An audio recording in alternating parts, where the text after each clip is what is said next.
السلام علیکم ورحمت الله وبرکاته. هیله لرم چې روغ او جوړ بیاست او د صحت په کالوي کې ولغښت یاست. نن غواړم په دې ویډیو کې درته وهم څنګه کولی شو د فیسبوک آی ډي نوم او پاسورډ چینج کړو. نو دغه ویډیو در پای تر څو وګورئ او چینل هم در سره سبسکرایب کړئ او دغه چینل نوی ده نو هرومرو یې در سره سبسکرایب کړئ.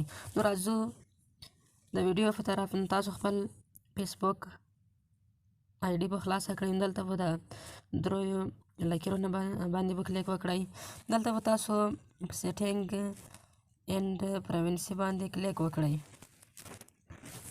دې باندې به کلیک وکړئ. کله مو چې په دې باندې کلیک وکړئ دلته به بیا په سیټینګ باندې کلیک وکړئ. دې باندې به کلیک وکړئ.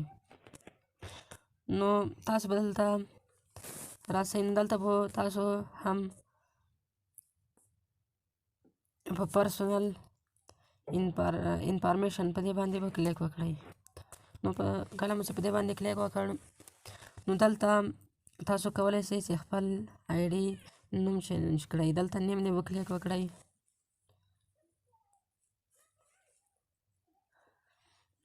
کله مو چې په دې باندې کلیک وکړل دلته خپل نوم کوم هغه ته غواړئ نو چینج یې کړئ نو هغه نوم به تاسو ولیکئ. زه غواړم چې خپل نوم ته یې چینج کړم ابراهیم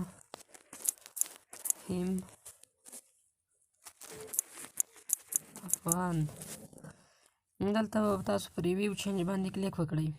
نو دا څوک اوس هر یو غواړئ دلته انتخاب کولی شئ. پورته ابراهیم افغان ده او بل لاندې چې ده افغان ابراهیم ده. موږ پورته انتخابوو. نو دلته به تاسو خپل پاسورډ ورکړئ. نو ستاسو نوم به په 1300 ورځو کې 15 ورځو کې چینج شي.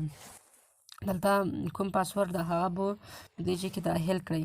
نو تاسو کولی شئ چې خپل پاسورډ داخل کړئ. هغه څخه به وروسته په سیو چینج باندې به کلیک وکړئ او ستاسو نوم به بدل شي.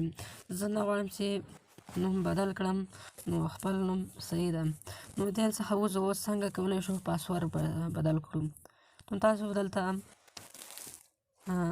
په سیکیورټي ان لوګن باندې کلیک وکړئ. په دې باندې به کلیک وکړئ.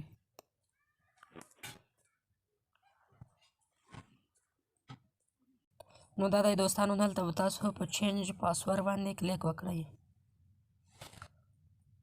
دوستانو لږ صبر کوو تر څو دغه دی دوستانو. دلته کوم اوسنی پاسورډ چې ده هغه به داخل کړئ. دلته به اوسنی پاسورډ داخل کړئ. دلته کوم نوی پاسورډ چې ورکوئ هغه به داخل کړئ او دلته کوم نوی پاسورډ مو چې ورکړ هغه به دوبارې تکرار کړئ. نو دلته به یې ورکړئ.